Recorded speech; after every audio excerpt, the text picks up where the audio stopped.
Hello বন্ধুগণ, আমি সাধনা নতুন একটা ঝাঁকানাকা রেসিপিতে তোমাদের সবাইকে স্বাগত জানাই। আজকে আমি তোমাদের সাথে শেয়ার করছি ডিম আর মুসুর ডাল দিয়ে সজনে আটা রান্না। এইভাবে একবার ডিম আর মুসুর ডাল দিয়ে সজনে আটা রান্না করে খেয়ে দেখতে পারো। এই গরমের দুপুরে গরম গরম ভাতের সাথে পুরোপুরি জমে যাবে। রেসিপিটি প্রথম থেকে শেষ পর্যন্ত দেখার অনুরোধ রইল। কোথাও স্কিপ করো না কিন্তু, তাহলে আসল জায়গাগুলো মিস করে যাবে। তো চলো দেখে নেওয়া যাক আজকের রেসিপিটি বানানোর জন্য প্রথমেই দেখো একটা মিক্সিং বোল নিয়েছি। তার মধ্যে আমি মাত্র 100 গ্রাম দিয়ে দিলাম মুসুর ডাল। তবে মুসুর ডালের পরিমাণটা তোমরা আরও বাড়িয়ে অথবা কমিয়েও নিতে পারো, তাতে কোনো সমস্যা নেই। প্রথমে মুসুর ডালটাকে 3-4 বার খুব ভালো করে হাত দিয়ে একদম কষলে কষলে ধুয়ে নিতে হবে। যতক্ষণ না মুসুর ডালের ঘোলাটে জলটা পুরোপুরি স্বচ্ছ বা ট্রান্সপারেন্ট হয়ে যাচ্ছে, ততক্ষণ অবধি খুব ভালো করে এভাবে মুসুর ডালটাকে 3-4 বার জল পাল্টে পাল্টে ধুয়ে নেব। খুব সুন্দর করে 3-4 বার জল পাল্টে পাল্টে মুসুর ডালটাকে ধুয়ে নিয়েছি। তো এখন এই মুসুর ডালটাকে খুব সুন্দর করে সেদ্ধ করে নেব। তার জন্য আমি সরাসরি চলে যাব কড়াইয়ের কাছে। গ্যাসের ফ্লেমটা অন করে দিয়ে একটা কড়াই বসিয়ে দিয়েছি। কড়াইয়ের মধ্যে আমি ধুয়ে রাখা মুসুর ডালটাকে দিয়ে দিলাম। তার সাথে পরিমাণ মতো দিয়ে দেবো জল। জলের পরিমাণটা একটু বেশি করে দেবো, যাতে ডালটাও খুব সুন্দরভাবে সেদ্ধ হয়ে যায়। তো পরিমাণ মতো জল দিয়ে গ্যাসের ফ্লেমটা মিডিয়াম টু লোতে রেখে মুসুর ডালটাকে খুব ভালো করে সেদ্ধ করে নেব। মুসুর ডালটা এদিকে সেদ্ধ হতে থাক, ততক্ষণে আমি তোমাদের দেখিয়ে দিচ্ছি সজনে আটা আমি কিভাবে কেটে নিলাম। তো এখানে দেখো আমি 5টার মতো সজনে আটা নিয়েছিলাম। সজনে আটাগুলোকে খোসা ছাড়িয়ে ঠিক এরকম করে একটু 1 ইঞ্চি মতো লম্বা রেখে রেখে কেটে নিয়েছিলাম। সজনে আটার খোসা কীভাবে খুব সহজে কেটে নেওয়া যায় এর আগের ভিডিওগুলোতে আমি দেখিয়েছি। তো তোমরা প্লিজ চাইলে কিন্তু সেই ভিডিওগুলো একটু দেখে নিতে পারো। তো এইভাবে দেখো খোসাগুলোকে খুব সুন্দর করে বেছে নিতে হবে। তারপরে সজনে আটাগুলোকে 3-4 বার খুব ভালো করে জল দিয়ে ধুয়ে নিতে হবে। সজনে আটাগুলোকে খুব সুন্দর করে কেটে বেছে ধুয়ে একটা সাইডে আমি রেখে দিলাম। আর তার সাথে লাগবে একটা মিডিয়াম সাইজের লাল টুকটুকে পাকা টমেটো, মিডিয়াম সাইজের একটা পেঁয়াজ লাগবে, তার সাথে লাগবে বড় সাইজের একটা আলু। তো এখন এগুলোকে আমি খুব সুন্দর করে কেটে নেব। আলুর খোসাটাকে খুব সুন্দর করে ছাড়িয়ে জল দিয়ে ধুয়ে রেখেছিলাম। তো এখন আলুটাকে কিভাবে কেটে নিতে হবে সেটা একটু তোমরা দেখে নাও। প্রথমে আলুর মাঝখান থেকে একদম ঝাঁকানাকা করে দুফালি করে কেটে নিতে হবে। তারপরে তার মাঝখান থেকে এইভাবে একটু লম্বা লম্বা করে সজনে আটার মতো কেটে নেব, তাহলে দেখতেও সুন্দর লাগবে, খেতেও কিন্তু দারুণ লাগবে। একটা আলুর মাঝখান থেকে আমি 6 ফালি করে কেটে নিলাম। তো তারপরে পেঁয়াজটাকেও কেটে নিতে হবে। পেঁয়াজের মাঝখান থেকে দুফালি করে কেটে নেওয়ার পরে ঠিক এইভাবে একদম ঝিরিমিরি করে কুচি করে নিতে হবে। আমি তো সমস্ত সবজিগুলোকে ছুরির সাহায্যে কেটে নিচ্ছি, তোমরা তোমাদের সুবিধা মতো বটি দিয়েও কেটে নিতে পারো, তাতে কোনো সমস্যা নেই। পেঁয়াজটাকেও দেখো একদম ঝিরিমিরি করে কুচি করে নেওয়ার পরে একটা বাটির মধ্যে আমি তুলে নিয়েছি। আলু পেঁয়াজ খুব সুন্দর করে কেটে একটা সাইডে আমি রেখে দিলাম। তো এখন আমি লাল টুকটুকে পাকা টমেটোটাকেও খুব সুন্দর করে কেটে নেব। প্রথমে মাঝখান থেকে দুফালি করে কেটে নেব। টমেটোর বোটার দিকটাকে একটুখানি ঝাঁকানাকা করে কেটে বাদ দিতে হবে। তারপরে ঠিক এইভাবে একটু লম্বা লম্বা করে স্লাইস করে কেটে নেব। তো এইভাবে সমস্ত সবজিগুলোকে খুব সুন্দর করে কেটে প্রথমে একটু গুছিয়ে নিতে হবে, তাহলে দেখবে রান্নাটা করতেও কিন্তু সহজ হয়ে যাবে। তো দেখো টমেটো আলু পেঁয়াজ খুব সুন্দর করে পিস পিস করে কেটে নিয়েছি। আলুটাকে কাটার পরে অবশ্যই কিন্তু আরও একবার একটু জল দিয়ে ধুয়ে নিতে হবে। ঠিক এইভাবে একটু লম্বা লম্বা করে সরু সরু করে কেটে নিতে হবে। আলুটাকে ধোয়ার পরে জলটাকে কিন্তু অবশ্যই ঝরিয়ে নিতে হবে। তো তারপরে দেখো সরাসরি চলে আসলাম কড়াইয়ের কাছে। এদিকে দেখো মুসুর ডালটাও কিন্তু খুব সুন্দরভাবে সেদ্ধ হয়ে গেছে। আর মুসুর ডালটা যখন সেদ্ধ হতে থাকবে, সেদ্ধ হতে হতে দেখবে এরকম একটু সাদা ফেনা বেরিয়ে আসবে। তো তখন সেই সাদা ফেনাটাকে অবশ্যই কিন্তু সাইড থেকে এইভাবে একটু হাতা দিয়ে ফেলে দিতে হবে, কারণ এই ফ্যানের মধ্যে কিন্তু মুসুর ডালের যত রকমের নোংরা সেই নোংরাগুলো বেরিয়ে আসে। তারপরে এরকম একটা গোল হাতা অথবা একটা ঘুটনির সাহায্যে খুব সুন্দর করে একদম ঘোটানাটা করে মিশিয়ে নিতে হবে। আমি তো এরকম একটা গোল হাতার সাহায্যে খুব ভালো করে মুসুর ডালটাকে একদম ঘোটানাটা করে মিশিয়ে নিলাম। তোমরা তোমাদের সুবিধা মতো ঘুটনির সাহায্যে ঘোটানাটা করে ঘুটিয়ে নিতে পারো, তাতে কোনো সমস্যা নেই। তো খুব সুন্দর করে দেখো মুসুর ডালটাকে একদম ঘোটানাটা করে মিশিয়ে নেওয়ার পরে এর মধ্যে আমি কেটে রাখা সজনে ডাঁটাগুলো দিয়ে দেবো। তার সাথে আমি কেটে রাখা আলুর পিসগুলোকেও দিয়ে দেবো। দিয়ে দিলাম 4টে চেরা কাঁচা লঙ্কা। এই সময় 4-5টা কাঁচা লঙ্কা অবশ্যই দিয়ে দেবে, তাহলে দেখবে কাঁচা লঙ্কার এই ঘ্রাণটা কিন্তু দুর্দান্ত লাগে। তার সাথে দিতে হবে পরিমাণ মতো জল। মুসুর ডাল অনেকে একটু গাঢ় খেতে পছন্দ করে, আবার অনেকে একটু পাতলা খেতে পছন্দ করে। তোমরা যেরকম মুসুর ডাল খেতে পছন্দ করো সে আন্দাজে এখানে জলটা অ্যাড করে দেবে। তো আমি পরিমাণ মতো জল দিয়ে খুব ভালো করে একটু ঘোটানাটা করে মিশিয়ে নেব। তারপরে এর মধ্যে দিয়ে দেবো স্বাদ মতো লবণ। তো দেখো স্বাদ মতো লবণটা কিন্তু এই সময় দিয়ে দিতে হবে। তার সাথে দিতে হবে পরিমাণ মতো একটু হলুদের গুঁড়ো। স্বাদ মতো লবণ আর হলুদ গুঁড়ো দিয়ে খুব সুন্দর করে ঘোটানাটা করে ডালের সাথে মিশিয়ে নেব। তারপরে গ্যাসের ফ্লেমটা মিডিয়াম টু হাইতে রেখে ডালটাকে জাস্ট একবার একটু ফুটতে দেবো। এই সময় কিন্তু ডালটাকে আমি খুব বেশি ফোটাবো না, জাস্ট একবার একটু ফুটে উঠলেই কিন্তু গ্যাসের ফ্লেমটা বন্ধ করে দেবো। তো বন্ধুগণ, ডাল কিন্তু ফোড়ন দেওয়ার আগে নয়, ফোড়ন দেওয়ার পরে যত বেশি সময় ধরে ফোটাবে ডালের টেস্ট কিন্তু ততটাই বেড়ে যাবে। তো দেখো ডালটা কিন্তু খুব সুন্দরভাবে জাস্ট একবার একটু ফুটে উঠেছে, তখন গ্যাসের ফ্লেমটা বন্ধ করে দিয়ে আরও একবার একটু ঘোটানাটা করে মিশিয়ে নিয়ে ডালটাকে একটা পাত্রের মধ্যে আমি নামিয়ে নেব। আর এই যে তোমরা ভাবছো সজনে ডাঁটাগুলো সেদ্ধ হবে না, সজনে ডাঁটাগুলোকে কিন্তু এই গরম ডালের মধ্যে রেখে দিলেই কিন্তু অটোমেটিক্যালি নরম হয়ে যাবে। সজনে ডাঁটা সেদ্ধ হতে কিন্তু একদমই সময় লাগে না, গরম ডালের মধ্যে থাকতে থাকতেই দেখবে সজনে ডাঁটাগুলো কিন্তু একেবারেই নরম হয়ে যাবে। সেটা আমি তোমাদের চেপে দেখিয়ে দেবো। তো সমস্ত মসুর ডালটাকে দেখো আমি একটা পাত্রের মধ্যে নামিয়ে নিয়েছি। তো এখন একটু ধামা চাপা দিয়ে রাখতে হবে, মানে ঢাকনাটা বন্ধ করে এইভাবে রেখে দেবো। তাহলে দেখবে সজনে ডাঁটাগুলো খুব সুন্দরভাবে গরম ডালের মধ্যে থাকতে থাকতে নরম হয়ে যাবে।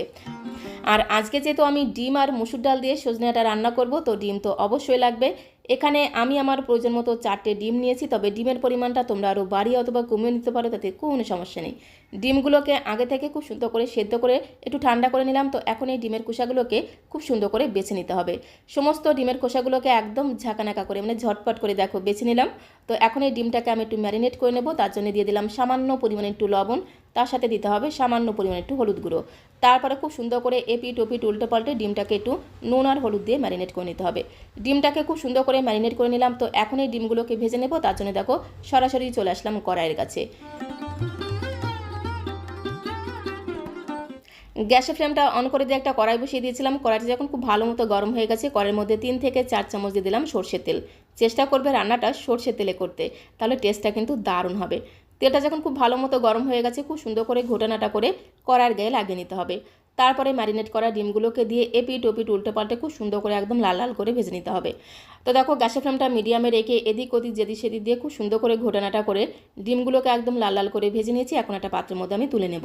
আর ডিম যদি এইভাবে একটু লাল লাল করে ভেজে নেওয়া হয়, খেতে কিন্তু দারুণ লাগবে, খুব সুন্দর টেস্ট হয়, সাথে সাথে ঘ্রাণটাও কিন্তু দুর্দান্ত হয়। ডিমগুলোকে দেখো একদম লাল লাল করে ভেজে একটা প্লেটের মধ্যে তুলে নিয়েছি।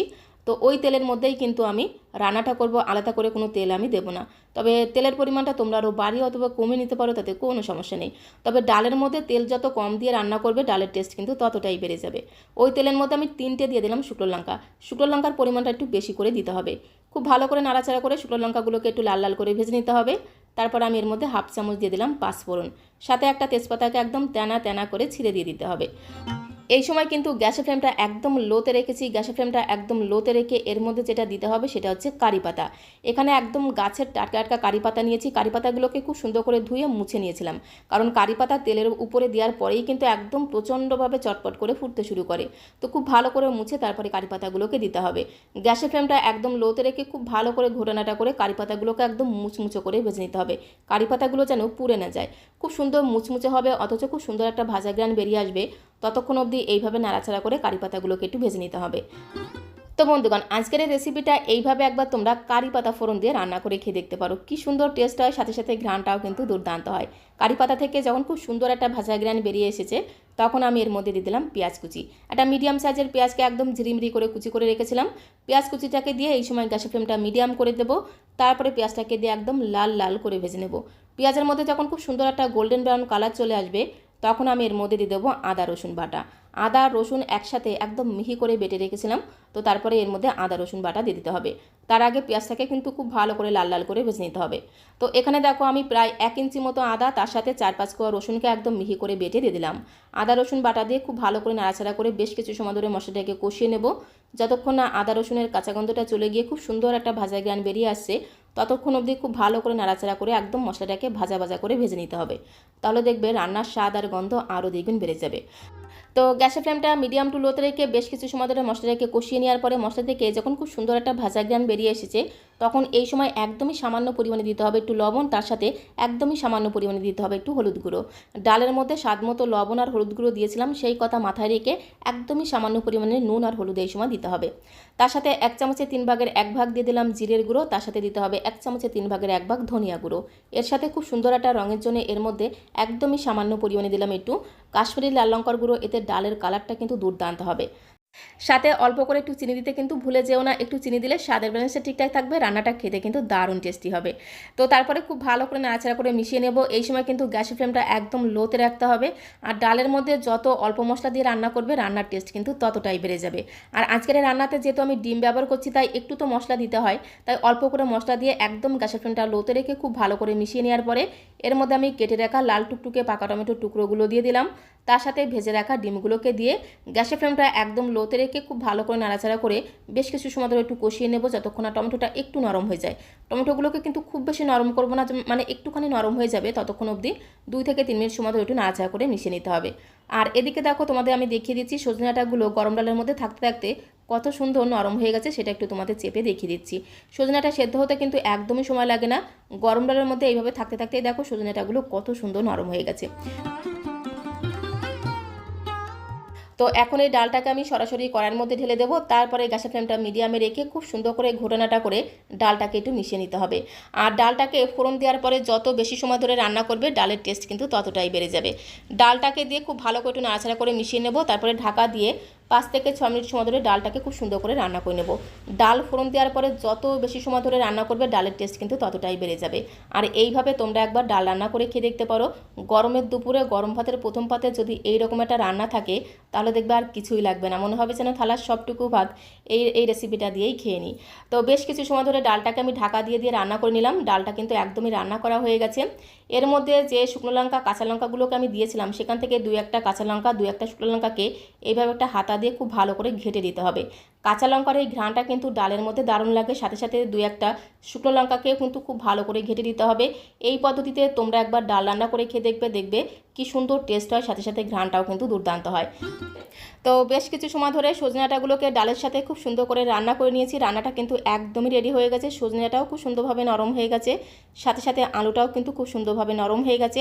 1 পিস আলুর অর্ধেকটা এইভাবে একটু খুন্তি দিয়ে ঘেঁটে দেবে, তাহলে দেখবে রান্নার টেস্ট আরও দ্বিগুণ বেড়ে যাবে। খুব সুন্দর করে একটু ঘোটানাটা করে মিশিয়ে নিতে হবে। আর ডাল যত ভালোভাবে ঘোটানাটা করে মেশানো হবে ডালের টেস্ট কিন্তু ততটাই বেড়ে যাবে। সবশেষে নামানোর আগে এর মধ্যে যেটা দিতে হবে সেটা হচ্ছে 1/2 চামচ ভর্তি করে চিকেন মশলা। এর মধ্যে কিন্তু একদমই গরম মশলা দেবে না, শুধুমাত্র চিকেন মশলা দিতে হবে, তাহলে দেখবে খুব সুন্দর টেস্ট হবে, সাথে সাথে ঘ্রাণটাও কিন্তু দুর্দান্ত হবে। আমার মনে হলো আর একটুখানি চিনি দিলে রান্নার টেস্ট আরও দ্বিগুণ বেড়ে যাবে, তাই আরও 2 থেকে 3 চিমটির মতো চিনি আমি দিয়ে দিলাম। তো 1/2 চামচ চিকেন মশলা তার সাথে আরেকটুখানি চিনি দিয়ে খুব ভালো করে একটু নাড়াচাড়া করে মিশিয়ে নিয়ে গ্যাসের ফ্লেমটা বন্ধ করে দিলাম। গ্যাসের ফ্লেমটা বন্ধ করে দিয়ে এইভাবে একটু ধামাচাপা দিয়ে রাখতে হবে, মানে ঢাকনাটা বন্ধ করে জাস্ট 2 মিনিটের জন্য একটু রেস্টে রেখে দিতে হবে। তাহলে চিকেন মশলার গন্ধটা খুব সুন্দরভাবে রান্নার সাথে মিশে যাবে, যার কারণে রান্নার স্বাদ আর গন্ধ দ্বিগুণ বেড়ে যাবে। 2 মিনিট পরে ঢাকনাটা তুলে উপর দিয়ে আরেকটুখানি চিকেন মশলা ছড়িয়ে দিতে হবে, তাহলে এই মশলার গন্ধটা খুব সুন্দরভাবে থেকে যাবে, যার কারণে বাড়ির ছোটো থেকে বড় সবাই একদম চেয়ে চেয়ে খাবে। তো উপর দিয়ে আরেকটুখানি চিকেন মশলা ছড়িয়ে দিয়ে খুব ভালো করে ঘোটানাটা করে মিশিয়ে নিলেই কিন্তু ডিম আর মসুর ডাল দিয়ে সজনে ডাঁটার দুর্দান্ত স্বাদের রেসিপিটা একদমই রেডি হয়ে যাবে। তো এখন একটা বোলের মধ্যে আমি সার্ভ করে দেবো। সার্ভ করতে করতে তোমাদের কাছে রিকোয়েস্ট করব, আজকের এই ডিম আর মসুর ডাল দিয়ে সজনে ডাঁটার রেসিপিটা তোমাদের কাছে কেমন লাগলো অবশ্যই কমেন্ট বক্সে লিখে জানিও। ভালো লাগলে একটা লাইক আর শেয়ার করে দেওয়ার অনুরোধ রইল। আর নতুন বন্ধু হয়ে থাকলে চ্যানেলটিকে সাবস্ক্রাইব করে দিয়ে পাশে থাকার অনুরোধ রইল। তাহলে যখন এরকম সুন্দর সুন্দর নতুন নতুন রেসিপি আপলোড করব সঙ্গে সঙ্গে নোটিফিকেশন আগে তোমার কাছে পৌঁছে যাবে। সবাইকে অসংখ্য ধন্যবাদ।